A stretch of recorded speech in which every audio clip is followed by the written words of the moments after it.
Hello everyone, welcome to digital পড়াশোনা academy. সম্পূর্ণ বাংলায় জেনারেল সায়েন্সের প্রস্তুতি নেওয়ার জন্য ডিজিটাল পড়াশোনা একাডেমি ইউটিউব চ্যানেলটি সাবস্ক্রাইব করে নাও। এছাড়া গুরুত্বপূর্ণ পিডিএফ সংগ্রহ করার জন্য ডিজিটাল পড়াশোনা একাডেমির টেলিগ্রাম চ্যানেল যুক্ত করতে হতে পারো। চ্যানেলের লিঙ্ক ডেসক্রিপশন বক্সে দেওয়া রয়েছে। এছাড়া পরীক্ষায় জেনারেল সায়েন্সে ভালো নম্বর পাওয়ার জন্য অতি অবশ্যই বলবো এইখানে যে ক্লাসগুলো দেখানো হয়েছে এই ক্লাসগুলো অবশ্যই তোমরা করতে থাকো। এর লিঙ্ক ডেসক্রিপশন বক্সে দেওয়া আছে। এর পাশাপাশি চ্যানেলের প্লেলিস্টে গিয়ে প্রত্যেকটা ক্লাস তোমরা করতে পারবে। আজকে আমাদের চ্যাপ্টার ওয়াইজ কেমিস্ট্রির রিভিশন ক্লাস, যেখানে আমরা থিওরির পাশাপাশি এমসিকিউ আলোচনা করি।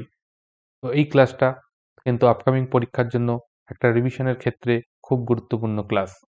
আজকের এই গুরুত্বপূর্ণ ক্লাসে আমাদের আলোচ্য বিষয় রয়েছে পর্যায় সারণীর পার্ট 3। এর আগে পর্যায় সারণীর দুটো পার্টের ক্লাস হয়ে গেছে। তোমরা যারা দেখোনি তারা অবশ্যই সেই ক্লাস দুটো দেখে নেবে, তবে আজকের ক্লাসটা করতে সুবিধা হবে।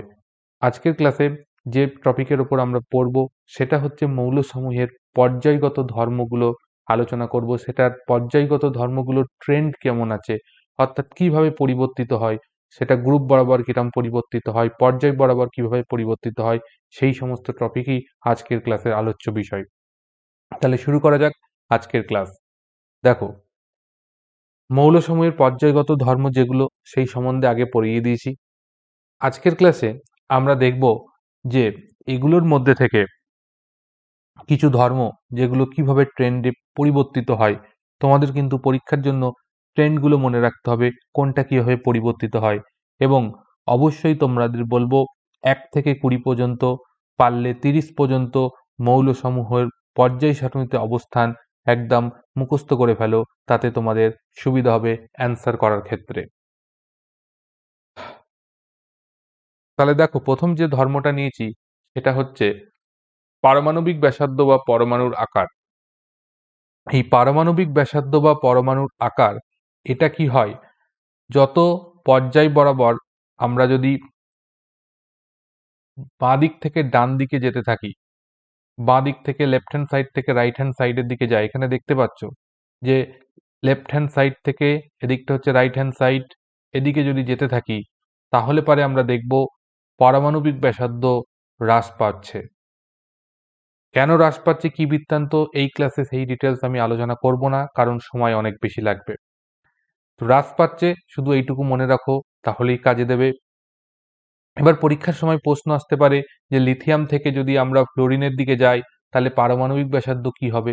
তাহলে লিথিয়াম দেখো পর্যায় সারণীর বাঁ দিকে রয়েছে আর ফ্লোরিন রয়েছে ডান দিকে। তাহলে বাঁ দিক থেকে ডান দিকে যাচ্ছি, তাহলে আমাদের কি হবে, পারমাণবিক ব্যাসার্ধ হ্রাস পাবে।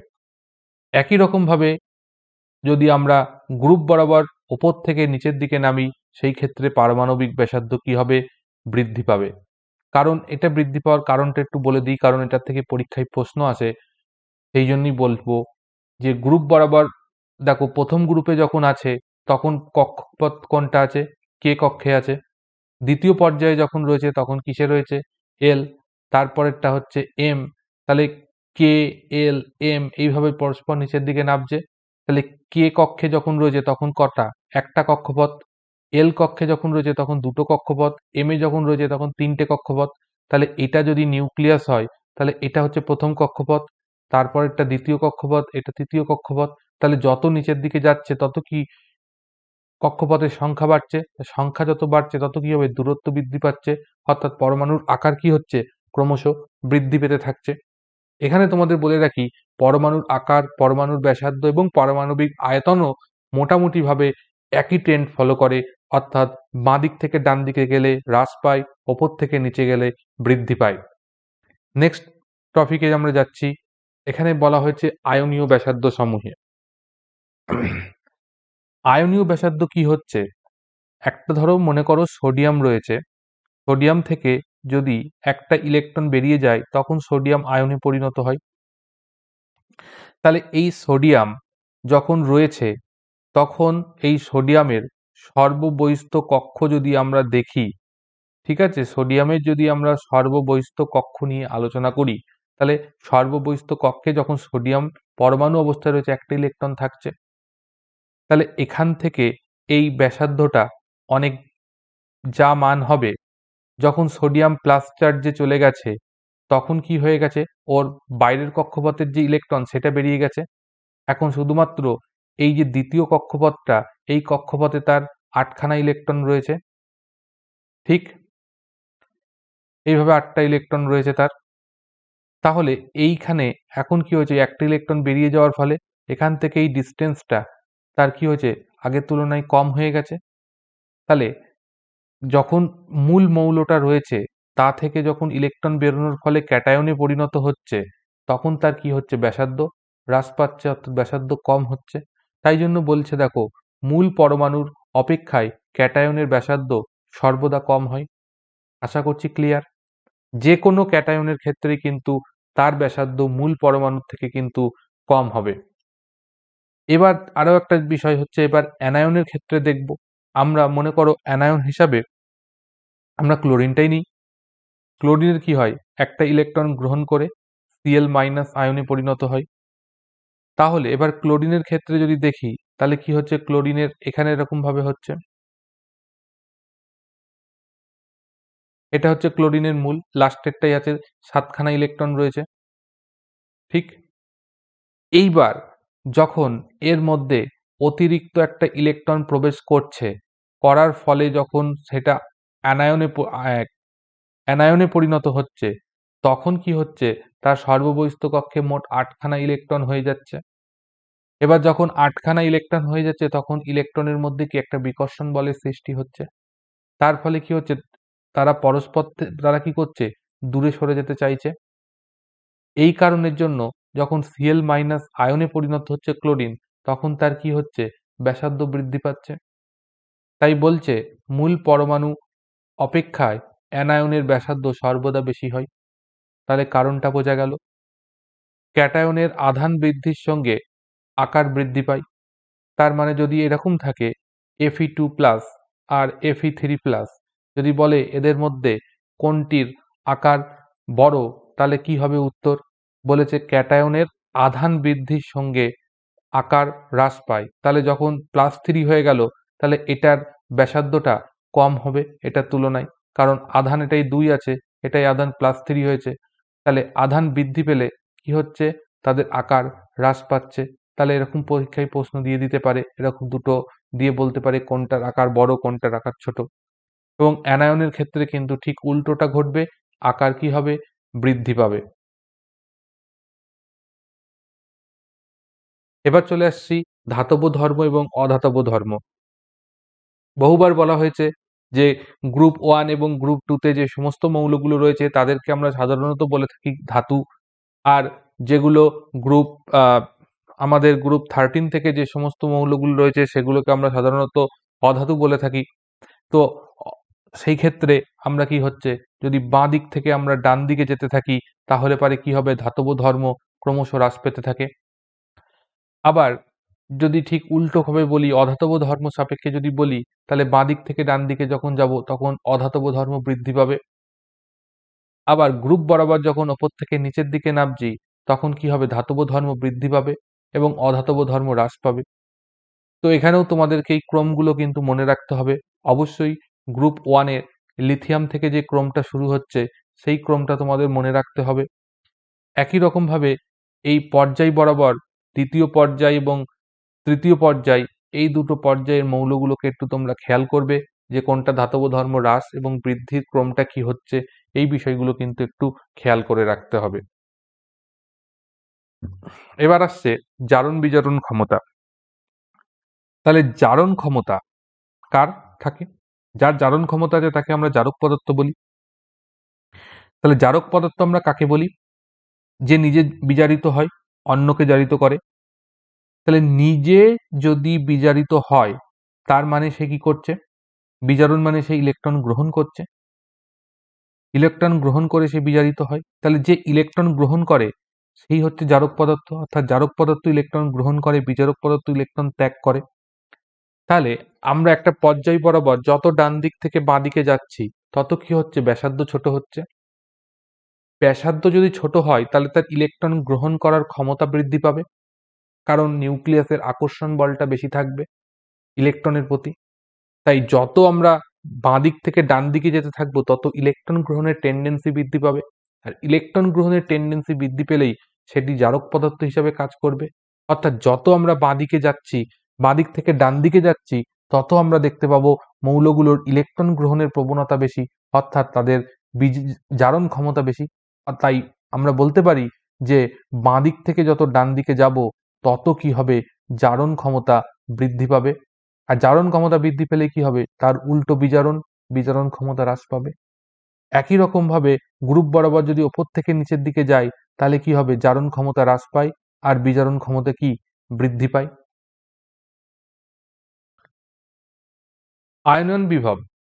আয়নন বিভব হচ্ছে কি, একটা মৌল রয়েছে, সেই মৌলটার থেকে কি করব, ইলেকট্রন বের করে দেব, দিয়ে সেটাকে একটা আয়নে পরিণত করব।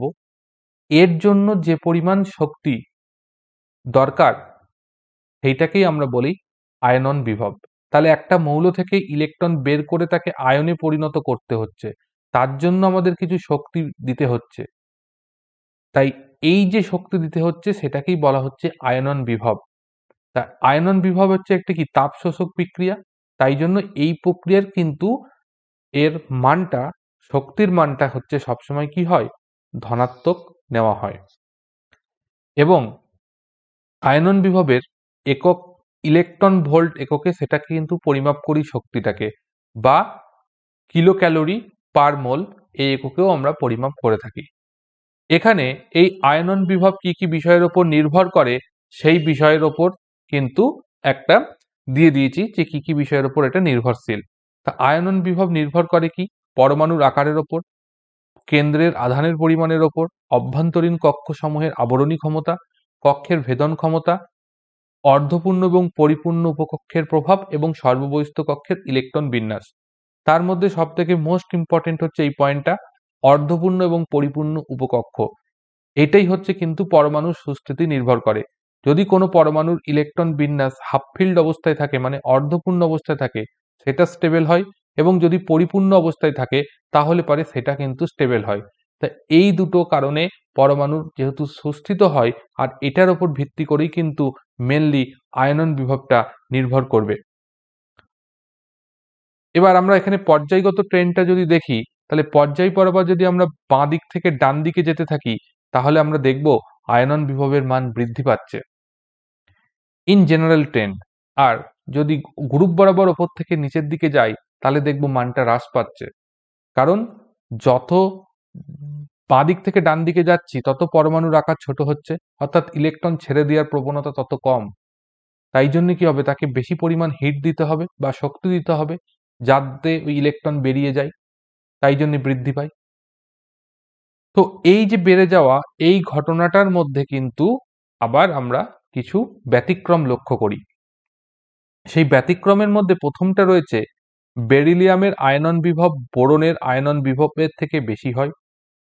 দেখো, বেরিলিয়াম আছে কিসে, 4 নম্বরে, আর বোরন আছে 5 নম্বরে।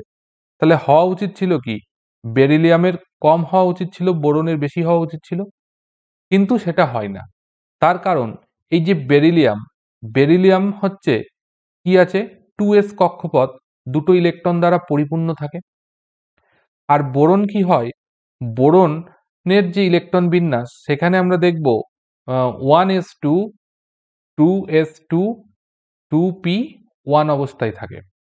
তাহলে বোরন কি করবে, এই 2p ইলেকট্রন যদি ছেড়ে দেয় তাহলে 2s এই ইলেকট্রন বিশিষ্ট বিন্যাসটা একটা সুস্থিত বিন্যাস পাবে। তাই জন্য বোরন কি করবে, খুব সহজেই ইলেকট্রনটা ছেড়ে দেবে, দিয়ে এই সুস্থিত ইলেকট্রন বিন্যাসটা পাওয়ার চেষ্টা করবে। তাই জন্য বোরন থেকে ইলেকট্রন বের করা খুব সহজ হবে। তাই জন্য কি হয়, এই বোরনের আয়নন বিভবের মানটা এই বেরিলিয়ামের থেকে কমে যায়। ঠিক একই কারণের জন্য একই ঘটনা ঘটে নাইট্রোজেন আর অক্সিজেনের মধ্যে। এখানে কি হয়ে যায়, নাইট্রোজেনের আয়নন বিভবের মানটা অক্সিজেনের থেকে বেশি হয়ে যায়। কিন্তু হওয়া উচিত ছিল কি, নাইট্রোজেন আগে আছে অক্সিজেন পরে আছে, হওয়া উচিত ছিল কি অক্সিজেনের বেশি হওয়া উচিত, নাইট্রোজেনের কম হওয়া উচিত, কিন্তু সেটা হয় না। এটাই ব্যতিক্রম নাইট্রোজেনের বেশি হয়, অক্সিজেনের কম হয়। আর কি আছে? সমস্ত মৌল সমূহের মধ্যে সিজিয়াম, এই যে সিজিয়াম, এই সিজিয়ামের কি হচ্ছে সবচেয়ে আয়নন বিভবের মান সর্বনিম্ন হয়, আর হিলিয়ামের হয় সর্বোচ্চ। এই যে হিলিয়াম এখানে রয়েছে, হিলিয়ামের মানটা হয় সবচেয়ে বেশি। ইলেকট্রন আসক্তি, ইলেকট্রন আসক্তিতে কি হয়? শক্তির মুক্তি ঘটে। কেন মুক্তি ঘটে? এখানে কি হয়, একটা মৌল রয়েছে, সে কি করছে? ইলেকট্রন গ্রহণ করছে, করে সে মাইনাস আয়নে পরিণত হচ্ছে। তো এবং সেই সঙ্গে কিছু পরিমাণ এনার্জি উৎপন্ন হয়। তাই যেহেতু মুক্তি ঘটে শক্তির, তাই জন্য এটার প্রক্রিয়ায় যে শক্তি, সেটাকে আমরা ঋণাত্মক ধরি। এর মান কি কি বিষয়ের উপর নির্ভর করে? নিউক্লিয়াসের আধান, পরমাণুর আকার, পরমাণুর ভেদন ক্ষমতা এবং পরমাণুর ইলেকট্রন বিন্যাস, এই বিষয়গুলোর উপর নির্ভর করে। এর পিরিয়ডিক ট্রেন্ড কি রয়েছে? বাঁ দিক থেকে ডান দিকে গেলে পরে কি হবে? ইলেকট্রন আসক্তির মান বৃদ্ধি পায়, আর ওপর থেকে নিচের দিকে যদি আমরা গ্রুপ বরাবর যাই, তাহলে সেই মানটা হ্রাস পায়। এই ছিল তার পিরিয়ডিক ট্রেন্ড। এবার এর মধ্যেও কিছু ব্যতিক্রম দেখব। পিরিয়ডিক ট্রেন্ড অনুযায়ী আমরা যদি দেখি, তাহলে কি পেয়েছি? যে একটা গ্রুপ বরাবর ওপর থেকে নিচের দিকে যদি যাওয়া যায়, তাহলে আমরা দেখব যে ইলেকট্রন আসক্তির মান হ্রাস পাচ্ছে। তাহলে সেই হিসাবে যদি হয়, ফ্লোরিন ওপরে আছে, তারপর ক্লোরিন আছে, তাহলে সেই হিসাবে এটা হওয়া উচিত যে ফ্লোরিনের ইলেকট্রন আসক্তির মানটা কি হওয়া উচিত? ক্লোরিন অপেক্ষায় বেশি হওয়া উচিত। কিন্তু বাস্তবে তা হয় না। কি হয় বাস্তবে? ক্লোরিনের মানটা বেশি হয়, ফ্লোরিনের মানটা কম হয়। এটা হয় কেন? তার কারণ, ইলেকট্রন গ্রহণ করার ফলে ফ্লোরিনের যে কক্ষপথ, ফ্লোরিনের সর্বোচ্চ কত? ফ্লোরিন হচ্ছে 2p কক্ষপথ, আর ক্লোরিনের আছে কি 3p কক্ষপথ। তাহলে সাইজটা কি ক্লোরিনের ক্ষেত্রে বড়, তার ফলে কি হবে? তার মধ্যে জায়গা বেশি। এখানে তোমরা ভাবতে পারো এই 2p কক্ষপথটাকে মিনি বাস, আর 3p কক্ষপথটাকে তোমরা ভাবতে পারো বড় বড় যে বাসগুলো হয় ক্যাপসুল বাস, সেই ধরনের লাক্সারি বাসের মতন বাস। তাহলে ওই লাক্সারি বাসের মতন বাসের মধ্যে 50 জন যাত্রী থাকলে যতটা ধাক্কাধাক্কি হবে, একটা ছোট মিনি বাসের মধ্যে 50 জন যাত্রী উঠলে ঠিক তার থেকে বেশি পরিমাণ ধাক্কাধাক্কি হবে, অর্থাৎ মানুষের মধ্যে বিকর্ষণ বল সৃষ্টি হবে, ধাক্কাধাক্কি হবে। এখানেও ক্ষেত্রেও ঠিক তাই হয়। 2p কক্ষপথ ছোট হওয়ার জন্য ওতে যখন 8খানা ইলেকট্রন যাবে, তখন কি হবে? ধাক্কাধাক্কিটা বেশি হবে। তার ফলে কি হবে? ইলেকট্রন ওখানে প্রবেশ করতে চাইবে না। যখন 3p কক্ষপথে ঢুকবে, তখন যেহেতু আকারটা বড়, তাই ওখানে 7টা ইলেকট্রনের জায়গায় জায়গায় আর একটা ইলেকট্রন বাইরে থেকে যখন এসে প্রবেশ করছে, তখন তারা খুব সুস্থিতভাবেই সেখানে অবস্থান করতে পারবে। এই কারণের জন্য কিন্তু আমাদের ক্লোরিনের ক্ষেত্রে কি হয়ে যায়? এই ইলেকট্রন আসক্তির মানটা ফ্লোরিনের চেয়ে বেশি হয়। তো এটা একটা অবশ্যই ব্যতিক্রম। এছাড়া আরো একটা ব্যতিক্রম রয়েছে, একই কারণের জন্য অক্সিজেন অপেক্ষায় সালফারের ইলেকট্রন আসক্তি বেশি হয়। কারণটা সেম রিজন, তাই জন্য আর ডিটেলসে গেলাম না। এবার আরো কিছু ইম্পর্টেন্ট তথ্য রয়েছে, দেখো। ক্ষার ধাতুগুলোর ইলেকট্রন আসক্তির মান খুব কম হয়। নিষ্ক্রিয় গ্যাসগুলির ইলেকট্রন আসক্তির মান কি হয়? ধনাত্মক হয়। কারণ ইলেকট্রন আসক্তি কি, যাদের যত বেশি, অর্থাৎ ইলেকট্রন গ্রহণ করার টেন্ডেন্সি যত বেশি, তত সেই মানটা নেগেটিভ হবে। আর ইলেকট্রন গ্রহণ করার টেন্ডেন্সি যত কম হবে, তত পজিটিভ হবে। এবার নিষ্ক্রিয় গ্যাসের তো ইলেকট্রন গ্রহণ করার কোনো টেন্ডেন্সি নেই, তাই জন্য ওদের মান সবসময় ধনাত্মক হয়। হ্যালোজেন মৌলগুলোর ইলেকট্রন আসক্তি কি উচ্চমানের হয়। বেরিলিয়াম, ম্যাগনেসিয়াম এবং নাইট্রোজেনের ইলেকট্রন আসক্তির মান ধনাত্মক হয়। তার কারণ কি হয়? এদের হাফ ফিল্ড একটা গল্প আছে। বেরিলিয়াম ম্যাগনেসিয়ামের ক্ষেত্রে কি হয়?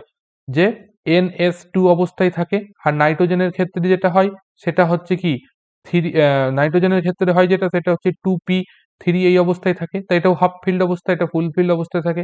এই কারণের জন্য কি হয়? ইলেকট্রন গ্রহণ করতে চায় না, এই জন্য এদের মানটা ধনাত্মক হয়ে যায়। এবার আসছে তড়িৎ ঋণাত্মকতা।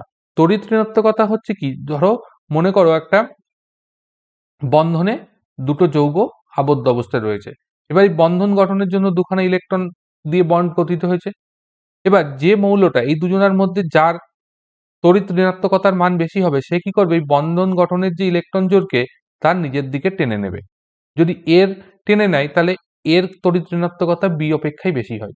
এই ঘটনাটাকেই বলা হয় তড়িৎ ঋণাত্মকতা। এই তড়িৎ ঋণাত্মকতার মান কি হয়, নির্ভর করে কিসের ওপর?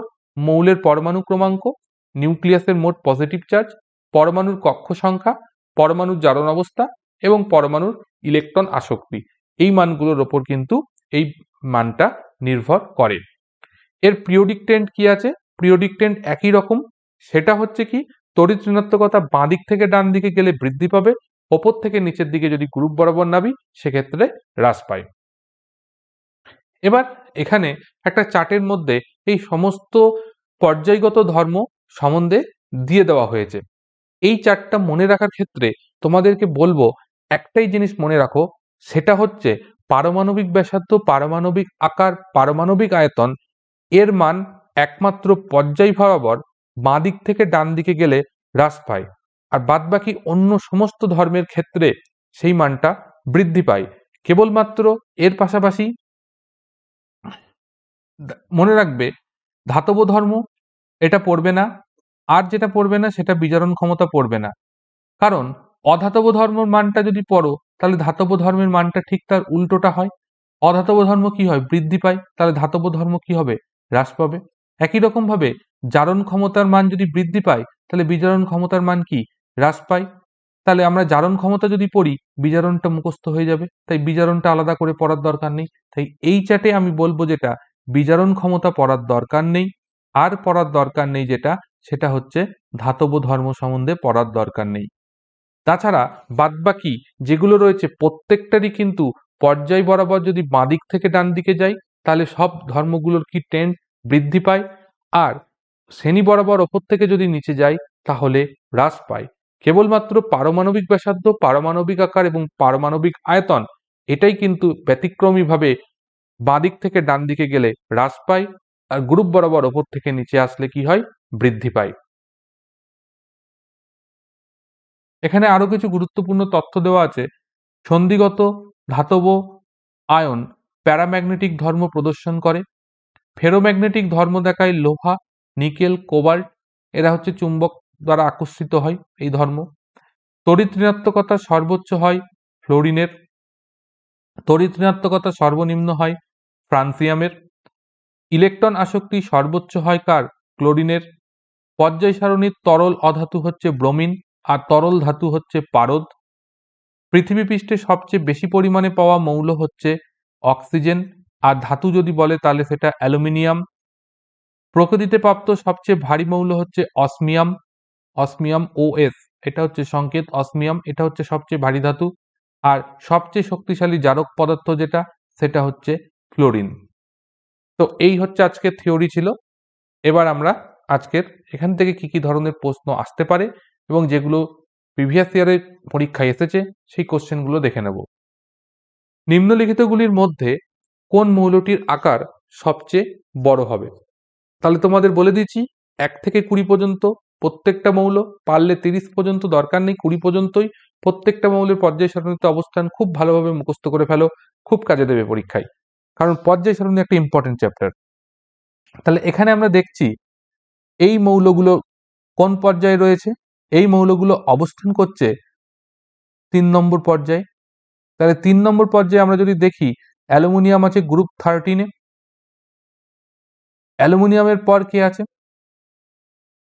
অ্যালুমিনিয়ামের পর রয়েছে আমাদের সিলিকন, তারপরে রয়েছে যে সে হচ্ছে ফসফরাস, তারপর আছে সালফার। এ আছে 13-এ, এ আছে 14-এ, এ আছে 15-এ, এ আছে 16-এ, 17-এ আছে কে? ক্লোরিন, আর 18-এ আছে আর্গান। তাহলে এই যে এই অবস্থায় রয়েছে, এবার এর মধ্যে কোন মৌলটির আকার সবচেয়ে বড় হবে? তাহলে আমরা জানি পর্যায়গত ট্রেন্ড, জানি কি বাঁ দিক থেকে যদি ডান দিকে যাই তাহলে কি হয়? এটা হ্রাস পায়।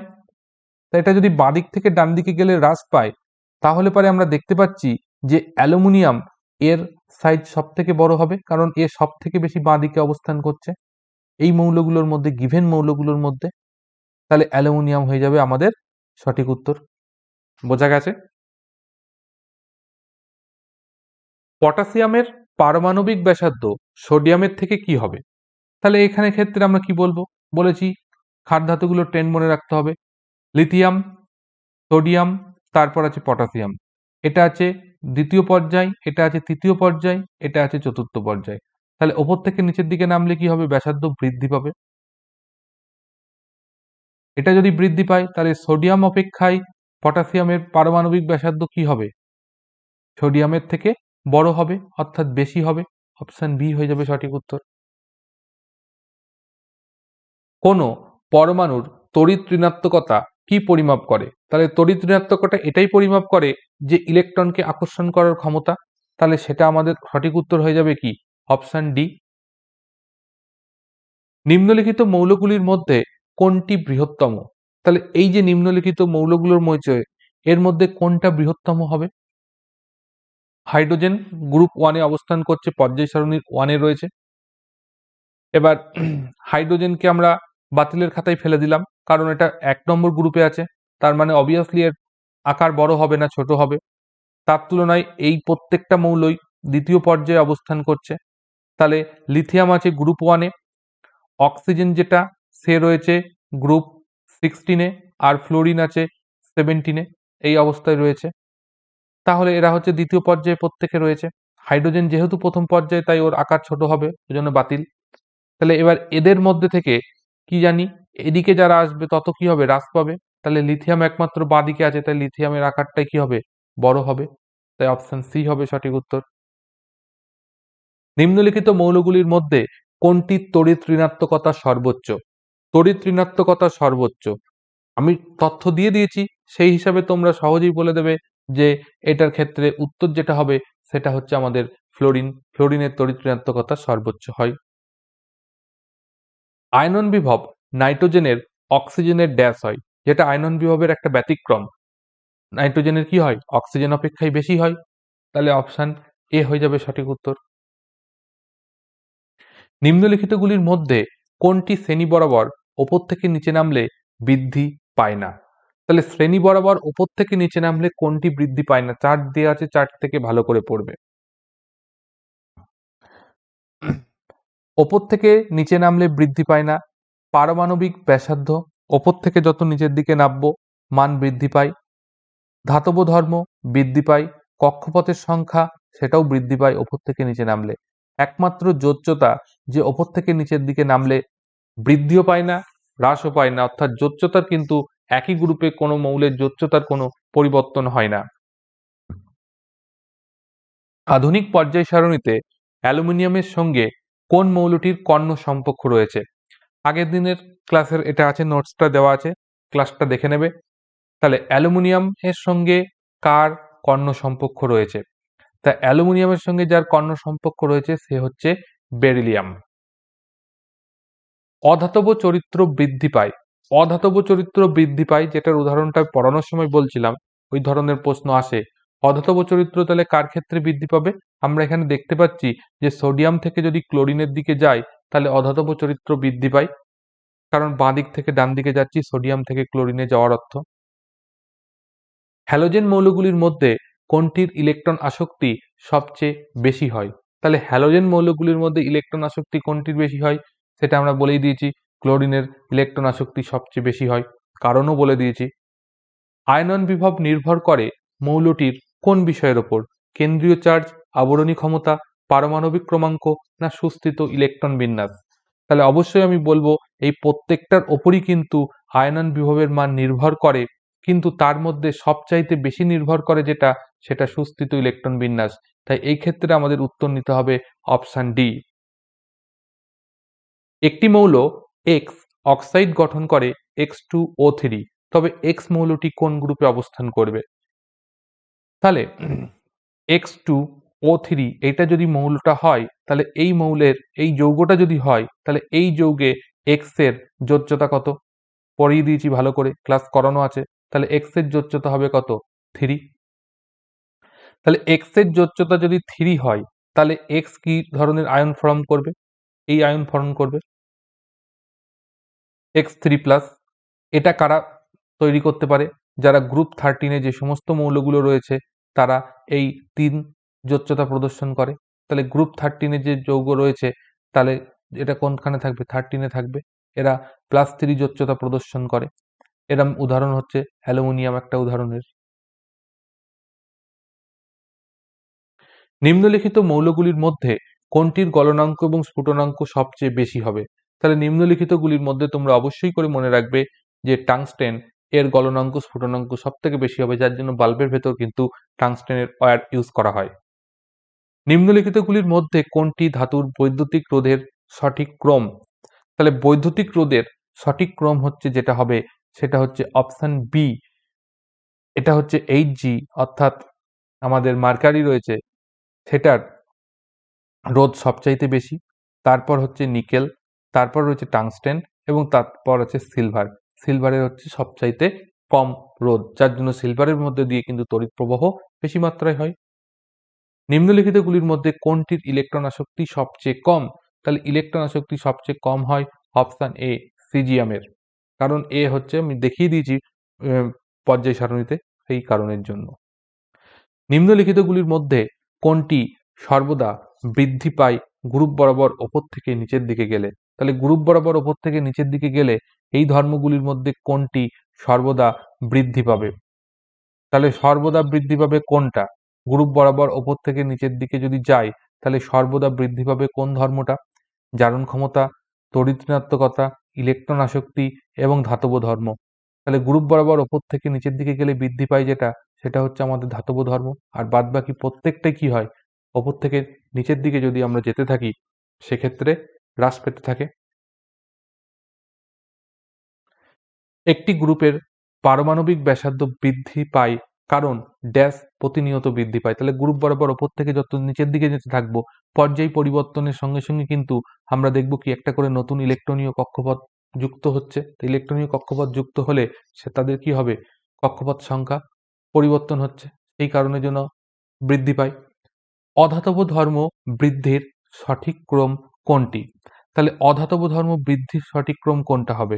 সেক্ষেত্রে আমাদের মনে রাখতে হবে, দেখো প্রথমে হচ্ছে লিথিয়াম, গ্রুপ 1-এ রয়েছে, গ্রুপ 2-তে রয়েছে আমাদের বেরিলিয়াম, তারপরে আমরা চলে যাচ্ছি কার্বন। কার্বন অবস্থান করছে আমাদের যে গ্রুপটায় সেটা হচ্ছে গ্রুপ 14, তারপর অক্সিজেন অবস্থান করছে গ্রুপ 16-এ, আর ফ্লোরিন অবস্থান করছে গ্রুপ 17-এ। তাহলে আমরা দেখতে পাচ্ছি কি, যত আমরা শুনেছি কি বাঁ দিক থেকে ডান দিকে যাব অধাতব ধর্ম বৃদ্ধি পাবে, তাহলে ফ্লোরিনের হচ্ছে সব থেকে বেশি, তারপর অক্সিজেন, তারপর এটা, তারপর এটা। তাহলে আমাদের অপশন বি হয়ে যাবে সঠিক উত্তর। মৌলগুলির মধ্যে কোনটির প্রথম আয়নন বিভব সর্বোচ্চ হয়? তাহলে এখানে যে মৌলগুলো রয়েছে তার মধ্যে একমাত্র নাইট্রোজেনের আয়নন বিভবের মান সবসময়ের জন্য বেশি হয়। ড্যাশের আয়তন সর্বনিম্ন হবে। তো এখানে যে মৌলগুলো দিয়েছে তার মধ্যে অপশন বিতে রয়েছে হিলিয়াম, হিলিয়ামের আয়তন সবচেয়ে কম হবে। সোডিয়াম থেকে ক্লোরিনের দিকে গেলে পারমাণবিক ব্যাসার্ধের কিরূপ পরিবর্তন হয়? তাহলে সোডিয়াম থেকে ক্লোরিনের দিকে গেলে পারমাণবিক ব্যাসার্ধ অবশ্যই করে যেটা হবে সেটা হচ্ছে আমাদের হ্রাস পাবে। নিম্নলিখিতগুলির মধ্যে কোনটি পর্যায়গত ধর্ম নয়? সেটা হচ্ছে অপশন এ, তেজস্ক্রিয়তা। এটা পর্যায়গত ধর্ম নয়, এটা পরমাণুর কেন্দ্রকের একটা অবস্থা যেটা n/p অর্থাৎ প্রোটন সংখ্যা বাই নিউটন সংখ্যা রেশিওর উপর নির্ভরশীল। ফ্লোরিন থেকে আয়োডিনের দিকে গেলে তড়িৎ ঋণাত্মকতার কিরূপ পরিবর্তন হয়? তাহলে ফ্লোরিন থেকে আয়োডিনের দিকে যদি যায় তাহলে তড়িৎ ঋণাত্মকতা হ্রাস পাবে। নিম্নলিখিতগুলির মধ্যে কোনটি সর্ববহিস্থ কক্ষে একটি মাত্র ইলেকট্রন থাকবে? তাহলে এখানে ক্ষার ধাতু যারা তাদের একটি মাত্র ইলেকট্রন থাকবে। তাহলে আমাদের অপশন হয়ে যাবে লিথিয়াম, সোডিয়াম, পটাশিয়াম, এদের ক্ষেত্রে সর্ববহিস্থ কক্ষে একটি ইলেকট্রন থাকবে। নিম্নলিখিতগুলির মধ্যে কোনটির আয়নন বিভবের ক্রমের সঠিক ক্রম? তাহলে আয়নন বিভবের সঠিক ক্রম এইগুলোর সবকটার মধ্যে আমরা যদি দেখি আয়নন বিভব উপর থেকে যদি নিচের দিকে যাই তাহলে পরে আয়নন বিভবের মান কি হয়, আয়নন বিভব কি হয়, হুম, হ্রাস পায় ওপর থেকে নিচের দিকে গেলে। তাহলে এখানে এইগুলোর মধ্যে যদি আমরা দেখি তাহলে আমরা দেখতে পাচ্ছি কি এইটা রয়েছে যেটা, এটা সঠিক ক্রম নেই, মানে এটা যেটা দেয়া রয়েছে এটার বরাবর যদি আমরা যাই তাহলে হচ্ছে নিচে থেকে ওপরে উঠছি, তাহলে সেক্ষেত্রে এটা হবে না। এইটার ক্ষেত্রেও আমাদের কি হচ্ছে, সেই নিচে থেকে ওপর দিকে উঠছি, তাহলে বৃদ্ধি পাবে, এটা হচ্ছে ভুল আছে ক্রমটা। এইটা যেটা দিয়েছে এক্ষেত্রে আয়নন বিভবের মান আমি বলেই দিয়েছি নাইট্রোজেনের বেশি হয়, এখানে দেখাচ্ছে আয়নন বিভবের মান নাইট্রোজেনের কম, তাহলে এটাও সঠিক নয়। এবার পড়ে রইল এটা, এটার ক্ষেত্রে যদি আমরা দেখি বেরিলিয়াম আছে, তার নিচে আছে এটা, আর তারপরে আছে এটা। এটা আছে 2 নম্বর পর্যায়, এটা হচ্ছে 3 নম্বর পর্যায়, এটা আছে 4 নম্বর পর্যায়। তাহলে আমাদের এইটা হলো সঠিক ক্রম, কারণ এটা উপর থেকে নিচের দিকে গেলে হ্রাস পাচ্ছে। ক্যালসিয়ামের সবচেয়ে কম আর বেরিলিয়ামের সবচেয়ে বেশি। তাই অপশন ডি হয়ে যাবে আমাদের সঠিক উত্তর। তো আজকের ক্লাসের এই কটা কোশ্চেনই ছিল। আজকের ক্লাসটা তোমাদের কেমন লাগলো অবশ্যই কমেন্টে জানিও, এবং কোনো বিষয় যদি তোমাদের ডাউট থাকে, জানার ইচ্ছা থাকে, তাহলে আমাকে অবশ্যই কমেন্ট করে তোমরা জানাতে ভুলবে না।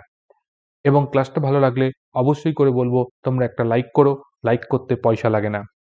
এবং বলবো ক্লাসটা শেয়ার করো, নিজে উপকৃত হও, অন্যকেও উপকার করার চেষ্টা করো এইভাবে এই ক্লাস শেয়ার করার মাধ্যমে। এবং চ্যানেলে নতুন হয়ে থাকলে অবশ্যই সাবস্ক্রাইব করে নাও। দেখা হচ্ছে নেক্সট ক্লাসে নতুন ক্লাস নিয়ে।